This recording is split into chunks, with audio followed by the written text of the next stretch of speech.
Buenas tardes, nosotros somos estudiantes de la carrera de Psicología Clínica. Mi nombre es Juan Solano y mi compañero Anthony Gallardo. El día de hoy vamos a proceder a hacerle una pequeña entrevista. Primero que todo, queremos que se presente, por favor. Buenas tardes, chicos. Un gusto poder acompañarles en este espacio. Muchas gracias por la invitación. Mi nombre es Hexer Gutiérrez. Yo soy psicólogo clínico. Me he especializado en el área de la psicología sistémica. Listo, vamos a continuar con unas breves preguntas. Según su experiencia profesional como profesional, ¿qué tipo de información se busca recabar en la primera entrevista? Bueno, allí es importante manejar una estructura, ¿no? La información que se requiere recabar de manera general es incluir el tema de los datos personales, el contexto familiar, el contexto social y laboral. Y también es importante, pues, allí indagar un poco en lo que son los antecedentes clínicos y psicológicos que puedan ser relevantes, ¿no? No nos podemos olvidar también de la historia del paciente y sobre todo del malestar actual que pueda estar presentando. Sin embargo, más allá de esos datos que pueden ser objetivos, es importante captar el tono emocional con el que la persona relata su historia, ¿no? Su forma de vincularse, de relacionarse, lo que espera él del proceso terapéutico. Yo creo que ese es el objetivo primordial, el poder entender lo que pasa, sino también lo que está viviendo el paciente ante esa situación. Listo, Doc. Entonces se podría decir que la primera entrevista más que todo se recaba información para saber el manejo que tendremos durante el proceso terapéutico, dependiendo también el trastorno que se vaya que se vaya a analizar, que se vaya a tratar, como la dificultad o la complejidad del caso. Correcto, sí. Sí, es importante recabar esos datos generales de los que mencionaba hace un momento, pero también es importante indagar en la sintomatología que puede presentar el paciente, ¿no? Como para poder acompañarle y poder establecer un proceso y objetivos de acompañamiento adecuados y que puedan proporcionar un bienestar en el proceso que pueda estar viviendo el paciente. Listo, Doc. La siguiente pregunta es, ¿qué herramientas utiliza para obtener esta información? Bueno, yo de manera general utilizo lo que es la entrevista semiestructurada, ¿no? Siempre con un enfoque humanista.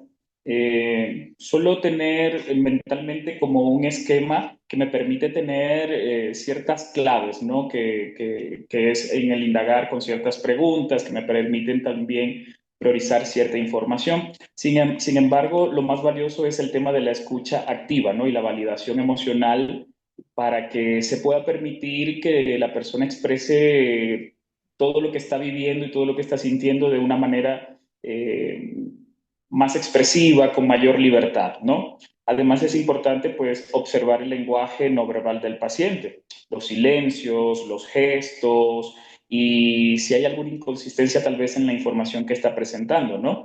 En lo que él está diciendo. En algunos casos también se puede usar indagar un poco en la historia familiar del paciente para ver algún antecedente, si es que se considera necesario, pero siempre respetando como el ritmo y las necesidades que manifiesta el paciente en la consulta. Listo, Doc. ¿Usted cree que para que sea más factible todo este proceso de la primera entrevista y la alianza terapéutica hay que tener un buen clima de rapport? Sí, por supuesto, ahí es importante pues generar un clima adecuado con el paciente, que el paciente se sienta cómodo, se sienta acompañado, se sienta escuchado, porque si no, no se va a generar un rapport adecuado. Continuando con la siguiente pregunta es acerca de qué aspectos o signos observa durante la primera entrevista para ir ya de alguna forma construyendo las hipótesis. Bueno, mira, allí es importante observar tanto el lenguaje verbal como no verbal del paciente, ¿no? Porque allí es donde se proporciona como la mayor información posible ante la sintomatología que él pueda estar presentando. Yo me fijo también en el nivel de conciencia del paciente respecto a su malestar. Si hay predisposición, si hay una disposición al cambio, si su red de apoyo está presente también en su vida, si hay manifestación tal vez de mecanismos de defensa o si aparecen patrones que estén relacionados a cómo él vive su vida, ¿no?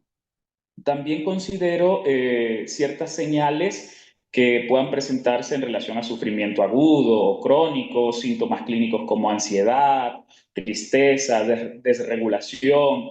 Eh, Estos elementos de alguna forma pues permiten que se pueda esbozar una hipótesis inicial, ¿no? Y sobre todo una dinámica interna que genere una relación.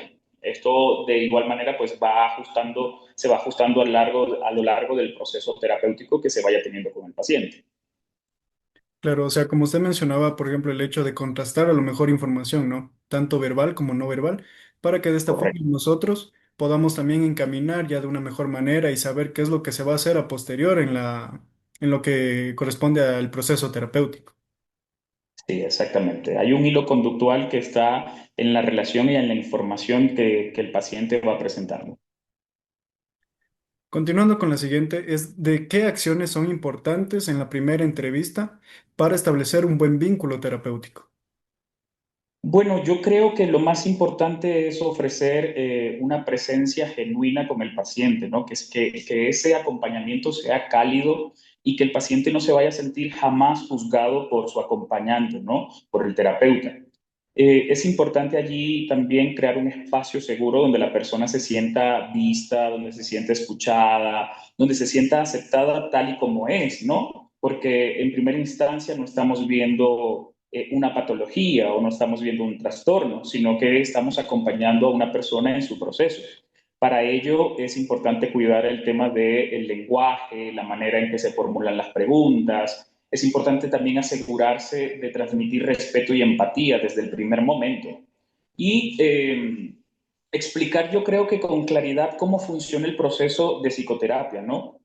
Cuáles son los límites éticos, hacer un encuadre también, de manera que la persona tenga la confianza y la claridad al respecto de qué es lo que va a vivir en su proceso de terapia. Claro, sobre todo para que de alguna forma la persona que está acudiendo a nosotros no vaya a cerrarse o no vaya a tal vez omitir ciertos detalles que van a ser fundamentales para poder nosotros ejercer de alguna buena forma, por así decirlo.